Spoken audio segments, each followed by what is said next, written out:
బైరీ part 1 2 hours 18 minutes run time తో Prime లో తెలుగులో స్ట్రీమ్ అవుతుంది. బేసిక్ గా ఇది ఒక తమిళ మూవీ. ఇంకా బైరీ అంటే ఏంటని మీకు అంత డౌట్ రావచ్చు. బైరీ అంటే గద్ద. మూవీ చూసాక నాకైతే బానే ఉంది అనిపించింది. ఇప్పటి వరకు ఇలాంటి పీజియన్ రేస్ మీద నేనైతే ఎక్కడ కంప్లీట్ మూవీ బేస్ చేసుకుని తీయడం ఎక్కడ చూడలేదు. సో చూస్తున్నంతసేపు చాలా ఫ్రెష్ ఫీల్ అయితే వచ్చింది. స్టోరీ మొత్తం ఒక పర్టికులర్ కమ్యూనిటీ అండ్ వాళ్ళ కల్చర్ మీద ఫోకస్ పెట్టి తీశారు. ఇంకా మూవీ ప్లాట్ విషయానికి వస్తే మూవీ మొత్తం పావురాల పందెం మీదే ఉంటుంది. పందెంకి పంపే ముందు పావురాలని ఎలా సిద్ధం చేస్తారు, వాటికి ఎలా ట్రైనింగ్ ఇస్తారు, ఆ పందెం కోసం వాళ్ళు పడే స్ట్రగుల్స్ ఏంటి, మన హీరో లింగంకి పందెంకి లింక్ ఏంటి, లాస్ట్ కి ఏమైంది అనేది remaining part of the story. Movie start అవ్వడం కొంచెం స్లోగా క్యారెక్టర్స్ ని ఒక్కొక్కటిగా చూపిస్తూ వచ్చారు. విలన్ ని స్టార్టింగ్ లోనే చూపిస్తారు. స్టోరీ కొంచెం నాన్ లీనియర్ వేలో వెళ్తుంది. అలానే పావురాల పందెంలో గ్యాంగ్స్ మధ్య వచ్చే గొడవలు, ఫ్రెండ్షిప్ ని ఎస్టాబ్లిష్ చేశారు. మన విలేజెస్ లో కోడి పందాలు అయితే ఎంత హడావిడిగా సీరియస్ గా ఉంటుందో ఇక్కడ కూడా ఒక విలేజ్ లో పావురాల పందెం కూడా అంతే సీరియస్ గా జరుపుతూ ఉంటారు. ఎవరి పావురం ఎక్కువసేపు ఎగిరితే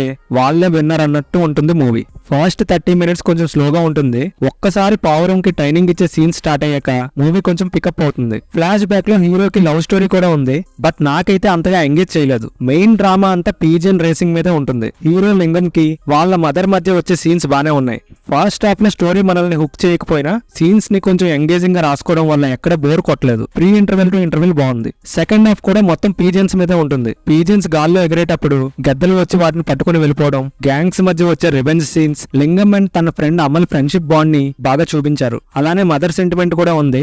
ఓకే అనిపించింది. చాలా సీన్స్ రిపీట్ చేసిన ఫీల్ అయితే వచ్చింది. మనకి పీజియన్స్ గురించి తెలియని చాలా విషయాలు ఈ మూవీ చూసాక నాకైతే తెలిసాయి. సింపుల్ గా చెప్పాలంటే పీజియన్స్ మీద ఒక డాక్యుమెంటరీ అనొచ్చు. డాక్యుమెంటరీ అంటే మరీ డిస్కవరీ ఛానల్ లో చూపించినట్టు కాదు, ఒక మాస్ సినిమాటిక్ డాక్యుమెంటరీ అనమాట. పీజియన్ రేస్ ని చాలా డీటెయిల్ గా స్క్రీన్ మీద పోర్ట్రే చేయడానికి ట్రై చేశారు. ఇంకా movie pre climax to climax వరకు కంప్లీట్ గా ఒక రా ఎమోషన్స్ లోకి షిఫ్ట్ అవుతుంది. లో ప్రొడక్షన్ వాల్యూస్ ఉన్నా కూడా సీన్స్ ని చాలా రియలిస్టిక్ వేలో ప్రెజెంట్ చేశారు. కొన్ని సీన్స్ లో లాగ్ అండ్ బోర్ కూడా ఉంటుంది. తెలుగు డబ్బింగ్ హీరోకి సరిగ్గా సెట్ అవ్వలేదు అనిపించింది నాకైతే. Rest all okay. Climax emotional గా ఎండ్ చేశారు. ఈ మూవీకి సెకండ్ పార్ట్ కూడా ఉంది. సేమ్ క్యారెక్టర్స్ కంటిన్యూ అవుతాయి. పెర్ఫార్మెన్సెస్ వైజ్ అందరూ డెబ్యూట్ ఆర్టిస్ట్ లే ఉండడం వల్ల వాళ్ళ రోల్స్ లో వాళ్ళు బెస్ట్ ఇచ్చారు. సినిమాటోగ్రఫీ బానే ఉంది. విఎఫ్ఎక్స్ అంతగా బాలేదు, క్లియర్ గా తెలిసిపోతుంది. ఇంకొంచెం బాగుంటే బాగుంది అనిపించింది. మ్యూజిక్ అండ్ బీజియం పర్లేదు. డైరెక్షన్ కొంతవరకు బానే ఉందని చెప్పాలి. ఫైనల్ గా నాకైతే మూవీ బానే ఉంది అనిపించింది. రొటీన్ స్టోరీ కాకుండా ఒక fresh and unique concept movie చూస్తాం అనుకునే వాళ్ళు పక్కాగా ట్రై చేయాల్సిన మూవీ ఇది. ఇంకా ఈ మూవీ చూసిన వాళ్ళు ఈ మూవీపై మీ ఒపీనియన్ ని కమెంట్ బాక్స్ లో కమెంట్ చేయండి.